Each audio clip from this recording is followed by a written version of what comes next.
Good evening friends. ನಾನು kitchen ಬೀಟ್ಸಿಂದ ಮಾತಾಡ್ತಾ ಇರೋದು. ನನ್ನ ಹೆಸರು ಸುಷ್ಮಾ ಅಂದ್ಬಿಟ್ಟು. ನಾನಿವತ್ತು ಕಡಲೆಕಾಳು ಬದನೆಕಾಯಿ ಆಲೂಗಡ್ಡೆ ಸಾರು ಮಾಡ್ತಾಯಿದ್ದೀನಿ. ಸೊ ನಂದು ರೆಸಿಪಿ ಇಷ್ಟ ಆದರೆ ದಯವಿಟ್ಟು ಲೈಕ್ ಆ್ಯಂಡ್ ಸಬ್ಸ್ಕ್ರೈಬ್ ಮಾಡಿ. Thank you. ಈವ್ನಿಂಗ್ ಫ್ರೆಂಡ್ಸ್, ನಾನಿವತ್ತು ಕಡಲೆಕಾಳು ಬದನೆಕಾಯಿ ಆಲೂಗಡ್ಡೆ ಹಾಕಿಬಿಟ್ಟು ಮಸಾಲೆ ಮಾಡ್ತಾಯಿದ್ದೀನಿ.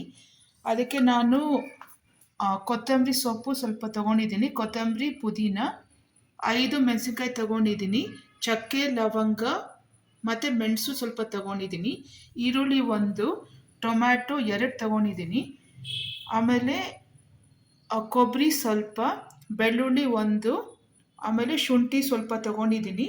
ಕಡಲೆಕಾಳನ್ನ ನಾನು ರಾತ್ರಿ ನೆನೆಸಿದ್ದು, ಆಮೇಲೆ 5 ಬದನೆಕಾಯಿ ತೊಗೊಂಡಿದ್ದೀನಿ, 3 ಆಲೂಗಡ್ಡೆ ತೊಗೊಂಡಿದ್ದೀನಿ.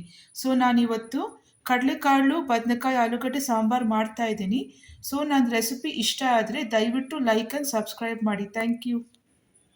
ಪುಡಿಗಳು: ಗರಂ ಮಸಾಲ, ಅರ್ಶಿನದ ಪುಡಿ, ಖಾರದ ಪುಡಿ, ಅರ್ಶಿನದ ಪುಡಿ, ಆಮೇಲೆ ಧನಿಯಾ ಪುಡಿ, ಸಾಲ್ಟ್, ರುಚಿಗೆ ತಕ್ಕಷ್ಟು ಉಪ್ಪು ತೊಗೊಂಡಿದ್ದೀನಿ. ರುಬ್ಕೊಳ್ತಾ ಇದ್ದೀನಿ. ಕೊಬ್ಬರಿನ ಚಿಕ್ಕ ಚಿಕ್ಕ ಪೀಸುಗಳು ಮಾಡಿಬಿಟ್ಟು ರುಬ್ಕೊಳ್ತಾ ಇದ್ದೀನಿ.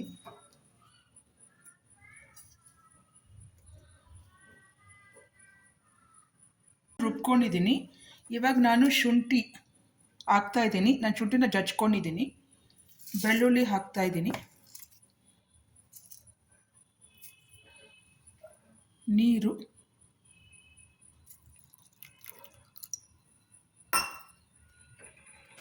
ಪೇಸ್ಟ್ ಆಗಿದೆ. ಸೊ ನಾನು ಫಸ್ಟು ಕೊಬ್ಬರಿ, ಬೆಳ್ಳುಳ್ಳಿ, ಶುಂಠಿ ಪೇಸ್ಟ್ ಮಾಡ್ಕೊಳ್ತಾ ಇದ್ದೀನಿ. ಹೀಗೆ ನಾನು ಈರುಳ್ಳಿನ 1 ಈರುಳ್ಳಿ ಹಾಕಿದ್ದೀನಿ, ಇದು ಕಟ್ ಮಾಡಿದ್ದೀನಿ. 2 ಟೊಮೆಟೊ ಕಟ್ ಮಾಡಿದ್ದೀನಿ. ಆಮೇಲೆ ಮೆಣಸಿನ್ಕಾಯಿ 5 ಹಾಕಿದ್ದೀನಿ. ಕೊತ್ತಂಬರಿ ಪುದೀನಾನ ತೊಳ್ಕೊಂಡು ಹಾಕಿದ್ದೀನಿ. ಆಮೇಲೆ ನಾನು ಮಸಾಲೆ ಮಾಡಿಕೊಂಡೆ ಎಲ್ಲ, ಕೊಬ್ಬರಿ ಮತ್ತು ಬೆಳ್ಳುಳ್ಳಿ ಶುಂಠಿ ಅದು ಪೇಸ್ಟ್ ಹಾಕಿದ್ದೀನಿ. ಆಮೇಲೆ ಮೆಣಸು ಸ್ವಲ್ಪ, ಚಕ್ಕೆ ಲವಂಗ ಹಾಕಿದ್ದೀನಿ. ಇವಾಗ ನಾನು ಇದಕ್ಕೆ ಸ್ವಲ್ಪ ನೀರು ಹಾಕ್ತಾಯಿದ್ದೀನಿ.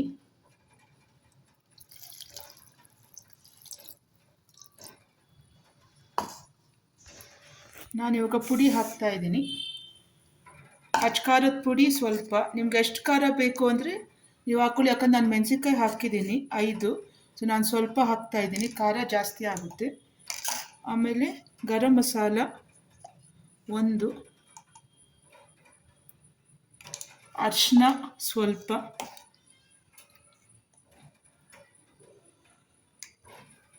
ಧನಿಯಾ ಪುಡಿ 2 ಸ್ಪೂನ್.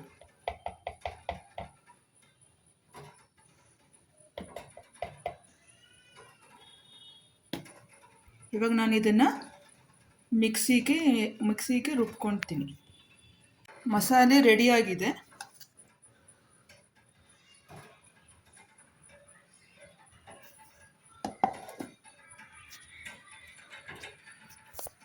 ಆಲೂಗಡ್ಡೆನ ಕ್ಲೀನ್ ಮಾಡಿಬಿಟ್ಟು ಚಿಕ್ಕ ಪೀಸಸಲ್ಲಿ ತೊಳ್ಕೊಂಡಿದ್ದೀನಿ. ಆಮೇಲೆ ಕಡಲೆಕಾಳು ಹಾಕಿದ್ದೀನಿ. ಇವಾಗ ಇದಕ್ಕೆ ಮಸಾಲೆ ಹಾಕ್ತೀನಿ. ಕಡಲೆಕಾಳು ನೆನೆಸಿರೋದ್ರಿಂದ 1 ವಿಸಿಲು ಇಲ್ಲಾಂದರೆ 2 ವಿಸಿಲು ಬಿಟ್ಟರೆ ಸಾಕು. ಸ್ವಲ್ಪ ನೀರು ಹಾಕ್ತಾಯಿದ್ದೀನಿ.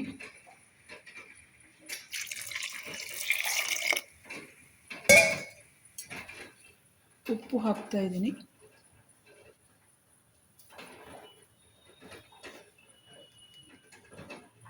ನಾನು ಬದನೆಕಾಯಿ ಇವಾಗಲೇ ಹಾಕಲ್ಲ, ಯಾಕಂದರೆ ಅದು ಬೇಗ ಬೆಂದೋಗುತ್ತೆ.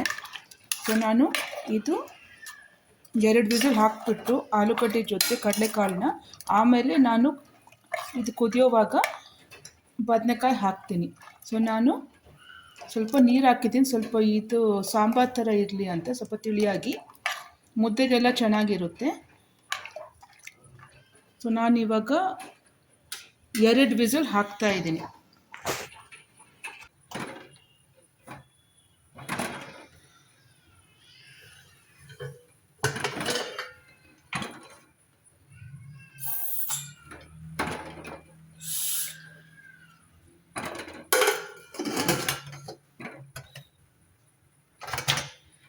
ಈ ಥರ ಮಾಡಿಕೊಂಡ್ರೆ ಚಪಾತಿಗೆ, ದೋಸೆಗೆ, ಇಡ್ಲಿಗೆಲ್ಲ ಚೆನ್ನಾಗಿರುತ್ತೆ, ರೊಟ್ಟಿಗೂ ಚೆನ್ನಾಗಿರುತ್ತೆ. ಸೊ ನಾನು 2 ವಿಸಿಲ್ಸು ಇದು 2 ವಿಸಿಲ್ಸ್ ಬರಬೇಕು. ಯಾಕಂದರೆ ಕಡಲೆಕಾಳು ನಾನು ನೆನೆಸಿದ್ದೀನಿ, ಆದರೂ ಸ್ವಲ್ಪ ಸಾಫ್ಟಾಗಿರಲಿ, ಮಕ್ಕಳಿಗೆ ಇಷ್ಟ ಆಗುತ್ತೆ. ಸೊ ನಾನು ಆಲೂಗಡ್ಡೆ, ಕಡಲೆಕಾಳು, ಬದನೆಕಾಯಿ ಸಾರು ಮಾಡ್ತಾಯಿದ್ದೀನಿ. ಅದ್ರ ಜೊತೆಗೆ ನಾನು ಅನ್ನ ಮುದ್ದೆನೂ ಮಾಡ್ತಾಯಿದ್ದೀನಿ. ಹಾಕ್ತಾಯಿದ್ದೀನಿ.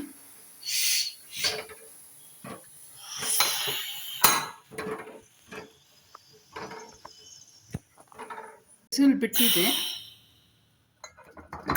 ಆಮೇಲೆ ನಾನು ಬದನೆಕಾಯಿನ ಸ್ಮಾಲ್ ಪೀಸಸ್ ಕಟ್ ಮಾಡಿಬಿಟ್ಟು ಕ್ಲೀನಾಗಿ ತೊಳ್ಕೊಂಡಿದ್ದೀನಿ.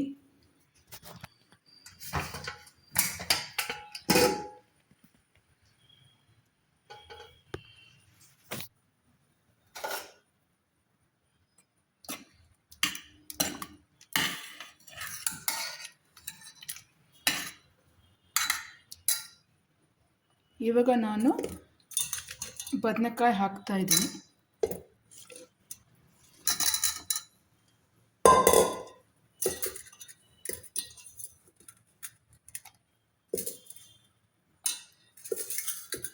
ಇದಕ್ಕೆ ನಾನು ಸ್ವಲ್ಪ ಉಪ್ಪು ಹಾಕ್ತಾಯಿದ್ದೀನಿ.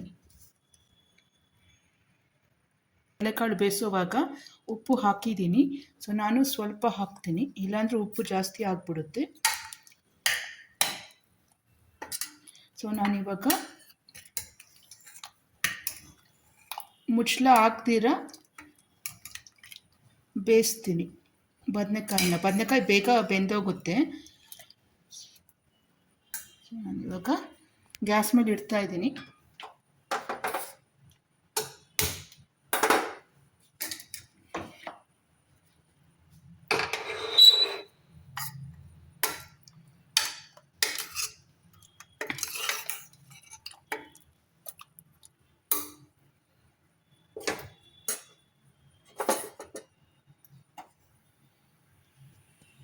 ಹಾಕ್ತಾಯಿದ್ದೀನಿ, ಯಾಕಂದರೆ ಬದನೆಕಾಯಿ ಬೇಯಬೇಕು, ಆಮೇಲೆ ಫುಲ್ ಗಟ್ಟಿ ಆಗಿಬಿಡುತ್ತೆ ಸಾಂಬಾರು.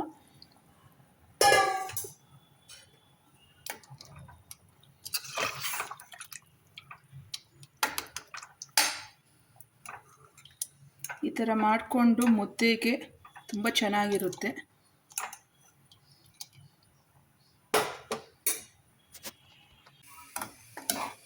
ಬದನೆಕಾಯಿ ಎಲ್ಲ ಆಗಿದೆ, ಬೆಂದಿದೆ ಬದನೆಕಾಯಿ. ಸೊ ಸಾಂಬಾರು ರೆಡಿಯಾಗಿದೆ. ನಾನಿವಾಗ ಒಗ್ಗರಣೆಗೆ ಇಟ್ಟಿದ್ದೀನಿ. ಸೊ ನಿಮಗೆ ನನ್ನ ರೆಸಿಪಿ ಇಷ್ಟ ಆದರೆ ದಯವಿಟ್ಟು ಲೈಕ್ ಆ್ಯಂಡ್ ಸಬ್ಸ್ಕ್ರೈಬ್ ಮಾಡಿ. ಒಗ್ಗರಣೆ ಹಾಕ್ತಾಯಿದ್ದೀನಿ.